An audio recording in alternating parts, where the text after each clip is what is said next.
Hello, and welcome to another episode of Happy News, etc. Today is a little bit different. Today we're going to be changing it up.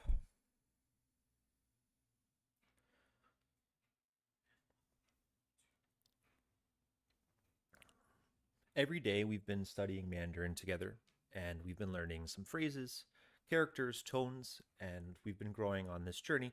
But today I wanted to dive into another journey into philosophy, specifically with Marcus Aurelius' Meditations. It's one of the most powerful books ever written, and it's about staying calm, staying kind, and staying human. This is supposed to be a relaxed stream where we talk about some of the concepts and the theories. So grab a drink, sit back, and if I say something that resonates with you, type your thoughts in the chat. I've got a laptop right here. We're going to be pausing and reacting to feedback as we go along. So let's get into it. I've got the book here, but it's copyright. It's called Meditations by Marcus Aurelius, and I created an intro so that we can talk about a little bit about him. Marcus Aurelius was born in 121 AD in Rome during the height of the Roman Empire, but this was also a time of deep political tension.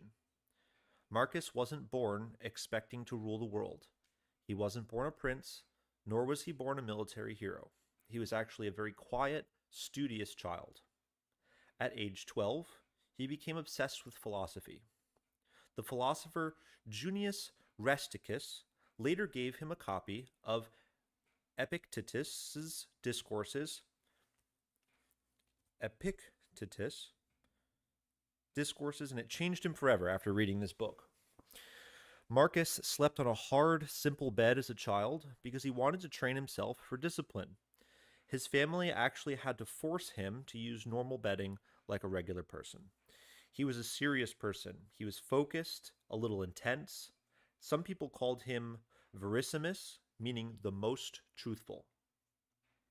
At around age 17, the Emperor Hadrian saw something in him, something steady, humble, wise beyond his years, and arranged for Marcus to be adopted into the imperial family. This is how Marcus became heir to the throne.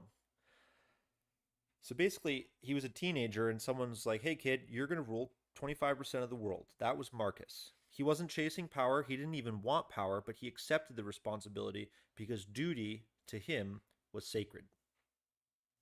So he inherited a turbulent world.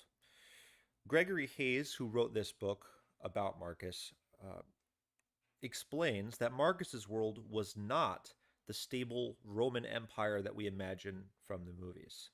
When Marcus became emperor in 161 AD, he inherited large-scale wars on almost every border, a massive administrative bureaucracy, pressure from the Senate, failing finances, rebellions, and one of the deadliest pandemics in human history. This pandemic, called the Antonine Plague, may have killed 5 million people, including soldiers, farmers, and entire families, even possibly Marcus's own co-emperor and adoptive brother, Lucius Verus. Imagine trying to rule a country while COVID, World War II, and a global recession all hit at the same time. That's the scale that we're talking about Marcus dealing with. Marcus didn't respond with rage or despair. He responded with patience, reminders, and self-reflection, the core of a Stoic philosophy. He wrote Meditations not from a palace, but while living in military camps during the Marcomannic Wars, brutal conflicts along Rome's northern frontier. Archaeologists even found tablets at the camps showing soldiers complaining about freezing temperatures. So when Marcus writes, endure and persist, he's not being poetic. He's literally freezing in a tent, writing by lamplight, surrounded by soldiers and plague victims. So what is Meditations? Meditations wasn't meant to be read by anyone else. There's no narrative, there's no structure, no introduction, no conclusion, no polishing. It's raw and private. It's like a voice memo from 1850 years ago. It's a lot of Marcus writing notes like stop complaining, or be kind even when they don't deserve it, or you'll die someday, so act wisely. Things like anger only hurts you. Gregory Hays points out that some of the passages contradict each other, and that's the point. This isn't a polished philosophy, it's a man talking himself through the hardest job on earth. What we're reading is Marcus coaching Marcus. The Stoic framework. Stoicism is one of the oldest philosophical systems, dating back to around 300 BC. It was created by Zeno of Citium, developed by Seneca, Epictetus, and later Marcus. Here are the four pillars Marcus continues to return to. Control versus not control. Epictetus, let's see how we say this correctly. Epictetus, pronunciation. Epictetus. Epictetus. Epictetus, the former slave turned philosopher, hammered this idea into Stoicism. Some things are up to us, and some things are not. If you want to press that like button, if you like what you're reading, go ahead. Or don't. Marcus applies this constantly.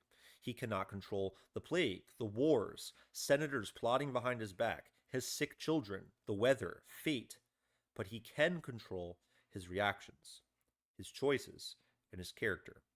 And this is why Stoicism still feels modern today. It sounds like an ancient cognitive behavioral therapy. Another big component of meditations is virtue as the only good. In Roman philosophy, virtue doesn't mean purity or morality.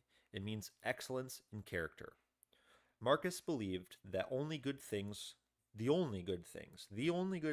were wisdom, justice, courage, and moderation. Everything else, like money, health, pleasure, fame, were nice to have but ultimately fragile. Another recurring theme is cosmopolitanism. The Stoics believed all humans share the same spark, the logos. Marcus says we're all citizens of the universe, meaning no one is truly foreign. We're all part of one body, and hurting someone else is like hurting yourself. So this is pretty incredible for an emperor ruling in 170 AD. Another important one is memento mori. It's to remember that you will die. Marcus lost several children, including his beloved daughter and at least one son. He attended funerals constantly. He saw death every day. So he reminds himself, life is short. Don't waste it. Don't hold grudges. Don't be cruel. And don't pretend you'll live forever. One of the most powerful points Hays makes is that Marcus wasn't naturally calm. He struggled deeply. He often got irritated, felt overwhelmed by incompetent people, doubted his own abilities, feared failure, battled low moods, and he wrote meditations to fight these feelings, not because he had mastered them. This is why so many modern readers relate to him. He wasn't superhuman. He was a working adult trying to stay sane. Meditations survived a long time.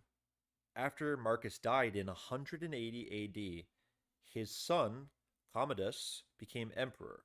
Yes, the same one portrayed in Gladiator. Commodus was not philosophical, not wise, and not careful. He probably didn't care about Marcus's writings at all.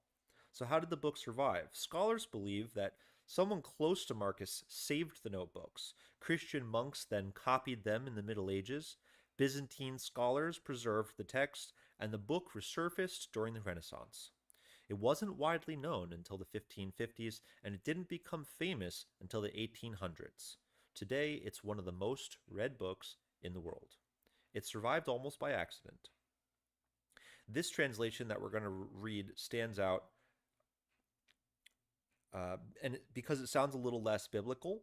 So instead of us saying things like, lo, man is dust unto dust, we realize that at least Hayes posits that Marcus wasn't actually thinking like that. He wrote like a man thinking, instead of lo, man is dust unto dust, more like, okay, stop overreacting, relax, it's not a big deal, you're being dramatic. Hayes' goals was to translate this into modern English with shorter sentences, clearer structure, while preserving Marcus's bluntness. The version feels alive, and this is the one we're going to be talking about, reading about together, and even more is having a dialogue about some of these wise things that we might uncover. He reminds us that we need to focus on what's in our control, try to stay kind in a cruel world, let go of ego, forgive constantly, remember that life is temporary, take responsibility for your mind. This is why CEOs read this book, athletes read it, scholars read it, people dealing with grief read it, and honestly, I believe that anybody looking for peace of mind probably ought to read this too.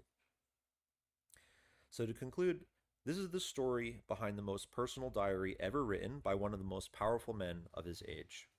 During this live stream series, we're going to read selections from meditations, not as scholars, but as human beings trying to learn from someone who spent his entire life trying to be better.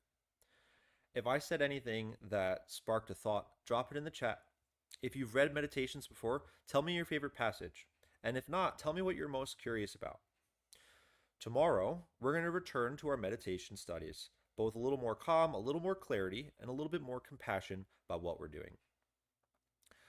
Tomorrow, we're going to begin with actually reading this. This was a brief introduction. I hope that you enjoyed learning a little bit about Marcus. Tomorrow, we dive into the actual book itself. So, thanks for being here. Marley says hello. And we'll pick it back up tomorrow.